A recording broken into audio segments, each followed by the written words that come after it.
যুক্তরাষ্ট্রের একক আধিপত্য রুখতে এবার ভিন্ন মাত্রার রণকৌশল নিচ্ছে ইরান। দেশটির সর্বোচ্চ নেতার নতুন এই সামরিক পরিকল্পনা বিশ্ব রাজনীতির চিরচেনা হিসাব নিকাশ পুরোপুরি বদলে দেবে বলে দাবি করেছে তেহরান। ইরান বলছে, পারস্য উপসাগরে মার্কিন শক্তির লজ্জাজনক পরাজয় মধ্যপ্রাচ্যে এক নতুন সমীকরণের জন্ম দিচ্ছে। বিস্তারিত ডেস্ক রিপোর্টে।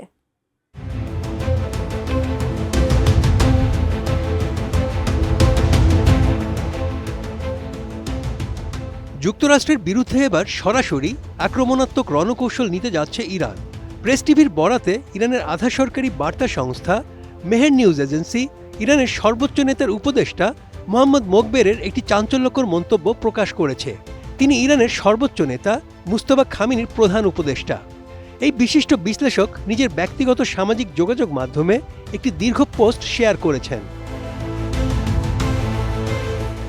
মোহাম্মদ মোকবের তার পোস্টে ইরানের নতুন ও আক্রমণাত্মক রণকৌশলের নানা দিক বিশদভাবে তুলে ধরেছেন। শর্ত পূরণ না হলে ইরান এবার প্রতিরক্ষামূলক অবস্থান থেকে সরাসরি আক্রমণাত্মক নীতি গ্রহণ করবে বলেও হুমকি দেন তিনি। বিশ্লেষকদের মতে এই নীতি বিশ্বের সামগ্রিক ক্ষমতার সমীকরণকে পুরোপুরি ওলটপালট করে দেবে। কোয়ালিটি সম্পন্ন আন্তর্জাতিক মানের still bar CSRM, committed for better still.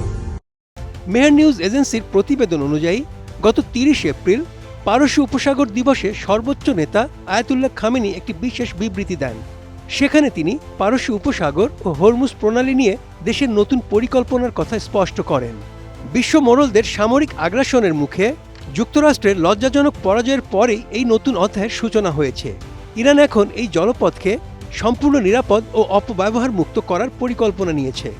মার্কিন পরাজয়ের পর পুরো অঞ্চলের জন্য এখন একটি নতুন শাসন ব্যবস্থা তৈরি হচ্ছে।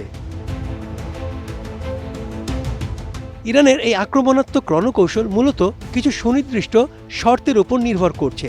মেহের নিউজ এজেন্সির তথ্য মতে ইরান ও তার মিত্রদের ওপর সব ধরনের হুমকি ও অপমান বন্ধ করতে হবে। লেবানন, ফিলিস্তিন, ইয়েমেন এবং ইরাকে চলমান আগ্রাসনের স্থায়ী অবসান চায় তেহরান। একই সাথে ইরানের চারপাশ থেকে মার্কিন বিমান ও নৌবাহিনী সরিয়ে নেওয়ার দাবি জানানো হয়েছে। যুক্তরাষ্ট্র ও ইসরায়েলের আগ্রাসী যুদ্ধে ইরানের যে ব্যাপক ক্ষতি হয়েছে তার উপযুক্ত জরিমানা দাবি করছে।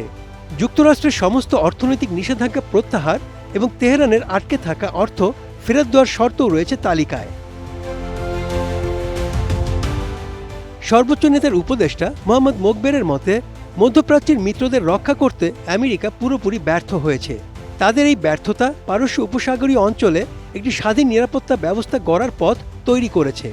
ওয়াশিংটনের সামরিক গ্যারান্টি ছাড়াই হরমুজ প্রণালীর অর্থনৈতিক ও নিরাপত্তা কৌশল কার্যকর করাই এখন সবচেয়ে টেকসই পথ। বিশ্লেষকরা বলছেন, তেহরানের এই অনড় অবস্থানের কারণে বিশ্ব ক্ষমতার ভারসাম্য নতুন দিকে মোড় নিতে শুরু করেছে। Desk report, ATN news.